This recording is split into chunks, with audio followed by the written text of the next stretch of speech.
আমরা curriculum review করব এবং যেখানে যা পরিমার্জন করা প্রয়োজন সেটা আমরা করব। সেই জন্য আমরা আমাদের একটু ইন্টারনাল প্রিপারেশনের প্রয়োজন রয়েছে। এনসিটিভিতে যারা কারিকুলাম এক্সপার্টিস রয়েছে তাদের মধ্যেও কিছু সমন্বয় সাধন করা এবং কোয়ালিফাইড কারিকুলাম যারা করবে তাদের ওখানে প্রয়োজন রয়েছে। ইতিমধ্যেই সেই বিষয়গুলোকে আমরা দেখব বলে আজকে আশ্বাস দিয়েছি। এই জোট সরকারের সময় আমরা এনটিআরসি করেছিলাম।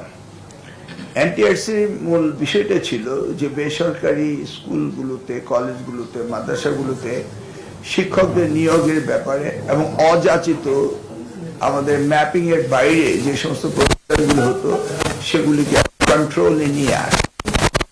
সার্বিকভাবে ইট ওয়াজ এ প্যাকেজ এবং ইট ওয়াজ ডান ডিউরিং দ্যাট টাইম। এটার পিছনে তখন কাজ করেছিলাম।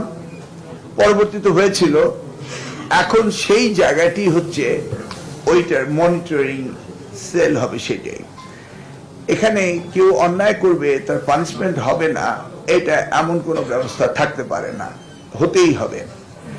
এনটিএসসির থেকেই ওই বিষয়গুলো আগে ওখানে আমি যখন করেছিলাম তখন এটা সংযুক্ত ছিল। ট্রান্সফার, পানিশমেন্ট, রিক্রুটমেন্ট এগুলি ছিল। সেগুলো অনেকটা ক্ষয়িষ্ণু হয়ে গিয়েছে। এখন আমরা আবার এটাকে রিভিউ করে আবারকে পুনরায় আমরা এটাকে অ্যাডপ্ট করে নেব। ওখানে অনেক অ্যানোমালি হয়েছে, এটা আমি জানি। ওকে, আরেকটা প্রশ্ন আপনার রয়েছে ইংলিশ মিডিয়াম। তো আমরা যেটা অপচয় হয়ে গিয়েছে বলেই শেষ হয়ে গেছে, ইটস নট ট্রু। এবং এগুলিকে আমরা রিইনভেস্টিগেট করব এবং পানিশেবল অফেন্স হলে সেগুলিকে পানিশমেন্টের ব্যবস্থা করা হবে। অর্থাৎ এই যে শাস্তি এবং পুরস্কার, এর ব্যবস্থা থাকতেই হবে।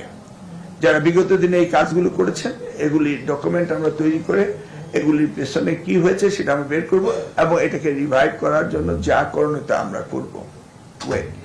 ইংলিশ মিডিয়াম প্রশ্ন শেষ হয়। ইংলিশ মিডিয়াম আপনারা জানেন সেই সময়ে আমরা এই বাংলা পিডিয়া ইংলিশ মিডিয়ামে আমাদের হেরিটেজ, কালচার, হিস্ট্রি, রিলিজিয়ন্স এগুলিকে ভ্যালু দিয়ে বাংলা পিডিয়া আমরা ইনক্লুড করেছিলাম। ওদেরকে আমরা রেগুলেটরিতে আনতে পারিনি মন্ত্রণালয়, সেই সময় এই উদ্যোগটা নেওয়া হয়নি। That was different story, but আমরা খানিকটা করেছি। এবার আমার সাথে প্রতিমন্ত্রীর কথা হয়েছে যে আমরা ইংলিশ মিডিয়াম স্কুলগুলো কিভাবে আমাদের রেগুলেটরি আন্ডারে আনা যায় সেই ব্যবস্থা আমাদের নিতেই হবে। কারণ আপনি যদি মনে করেন আজকে ইউনাইটেড স্টেটসে গিয়ে যে কোনো একটি স্কুল করবেন, ইটস নট পসিবল। যেটা হয়েছিল আমাদের সময় আমরা অ্যাডমিশনের ব্যাপারে বলেছিলাম নটরডেমও আমাদের রুলস অ্যান্ড রেগুলেশন ফলো করে তাদের অ্যাডমিশন দিতে হবে। Then they went to the High Court and they lost the case, as you remember. অতএব এটা গণপ্রজাতন্ত্রী বাংলাদেশ সরকার এবং এই শিক্ষা মন্ত্রণালয়ের অধীনস্থ প্রত্যেকটি স্কুল কলেজকে হতেই হবে, এর কোনো বিকল্প নেই।